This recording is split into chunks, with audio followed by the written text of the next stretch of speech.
The battlefield stretched across the arid plains of Horius 7, an unforgiving landscape marred by craters and scorched earth. Smoke rose in swirling columns, blotting out the faint light of the distant star that barely illuminated the scene. The war between the United Galactic Alliance and the Zethri Collective had raged on for decades, and this planet had become yet another chessboard for the endless conflict. Private Dax Carter adjusted his helmet, its visor cracked from a near-miss plasma shot earlier in the skirmish. His pulse rifle felt heavier than usual, each step an effort as exhaustion set in. He scanned the horizon, his comms crackling intermittently with fragmented orders. "Regroup at Point Delta," a distant voice repeated, but Dax knew better. The terrain ahead was crawling with Zethri forces. He was cut off from his squad, alone in a war zone where survival felt like a distant dream.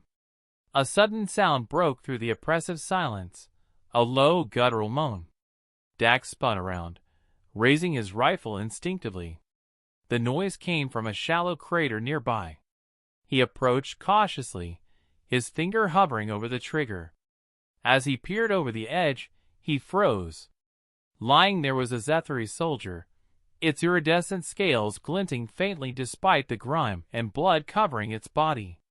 Its four limbs were sprawled awkwardly, and its chest rose and fell in labored breaths. Dax hesitated. The Zethri were the enemy, an alien species humanity had been taught to hate and fear.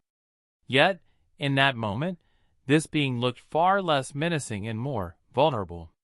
Its mandibles twitched as it attempted to focus its compound eyes on him. Dax could end it right there. One pull of the trigger, and another enemy combatant would be off the battlefield. But he didn't. Instead, he knelt beside the alien, keeping his weapon trained on it. "Can you understand me?" he asked, his voice low but firm. The Zethri's mandibles moved, emitting a series of clicks and hisses. It seemed to struggle before finally managing a word in halting standard. "Help me!" Dax's instinct screamed at him to leave. Helping an enemy soldier was treason.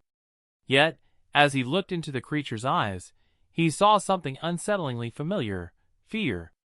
Reluctantly, he slung his rifle over his shoulder and reached into his medkit. The Zethri flinched as he approached, but it didn't resist as he cleaned and bandaged a deep wound on its side. "This doesn't mean we're friends," Dax muttered. The alien made a sound that might have been a chuckle, though it came out as a rasping click. "Name?" it asked after a pause. Dax blinked, surprised. "Dax," he said cautiously. "You?" The alien made a series of noises that Dax couldn't hope to replicate. Seeing his confusion, it tried again. "Kale!" For hours, they remained in the crater, hidden from the chaos above. Dax shared what little water he had, and Kale reciprocated by offering a strange nutrient paste from a pouch on its belt. They communicated in broken sentences, learning bits and pieces about each other. Dax learned that Kale was a scout, separated from its unit during an ambush.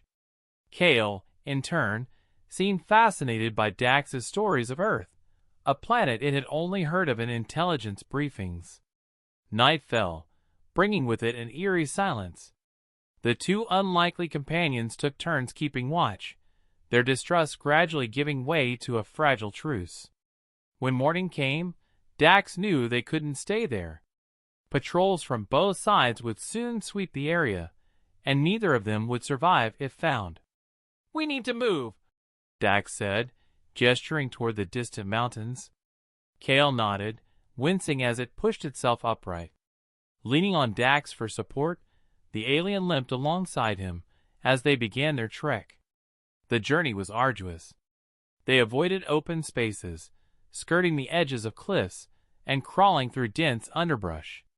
More than once, they narrowly avoided detection. Dax's heart pounded as a UGA dropship passed overhead, its searchlights scanning the ground. He glanced at Kale, who remained utterly still, its scales blending with the rocky terrain. Dax realized he was holding his breath until the dropship finally moved on. Days turned into weeks as they traversed the desolate landscape. Along the way, they encountered challenges that forced them to rely on each other. When they ran out of food, Kale demonstrated how to forage edible plants that Dax would have dismissed as inedible. In return, Dax rigged a makeshift shelter during a violent sandstorm, shielding them both from the brunt of the elements. Slowly but surely, mutual necessity evolved into genuine camaraderie. During one quiet evening, as they sat around a small, concealed fire, Kale spoke more freely. "This war foolish," it said, its voice tinged with sorrow. "So much death. No winner." Dax nodded, staring into the flames. "Yeah, but try telling that to the people in charge. They don't see us as people, or whatever the Zethri equivalent is. We're just tools to them." Kale tilted its head, considering his words. "Same.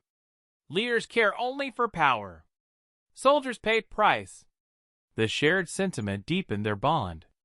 They began to see each other not as enemies, but as individuals caught in the machinery of a senseless war.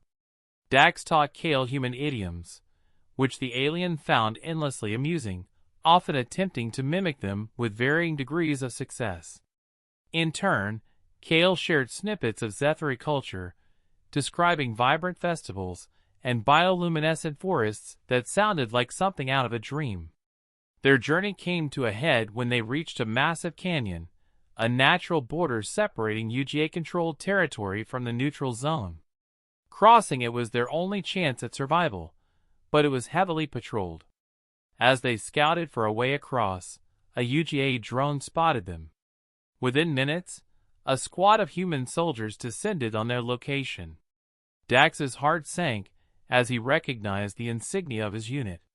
"Private Carter," his commanding officer barked, his rifle trained on Kale. "Step away from the Zethri." Dax hesitated, his mind racing. "Sir, it's not what you think. Kale, it saved my life. We've been helping each other survive." "Are you out of your mind?" the officer snapped. "That thing is the enemy. Step aside, or we'll take it down." Kale raised its hands, a gesture of surrender, but Dax saw the resignation in its eyes. It knew how this would end. Something inside him snapped. "No," he said firmly, stepping in front of Kale. "If you want to kill it, you'll have to go through me." The squad stared at him in disbelief. The tension was palpable, the air thick with unspoken words. Finally, the officer lowered his weapon, though his expression remained cold. "You're making a mistake, Carter.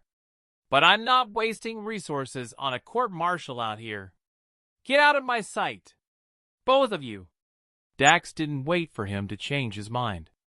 He and Kale made their way across the canyon, using an abandoned bridge that creaked ominously with every step.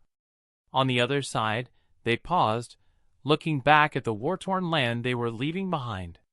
"What now?" Dax asked, his voice tinged with uncertainty. Kale turned to him, its mandibles curling in what Dax had come to recognize as a smile. "We find peace." Together, they disappeared into the horizon, two former enemies united by an unbreakable bond, determined to forge a new path in a galaxy consumed by conflict.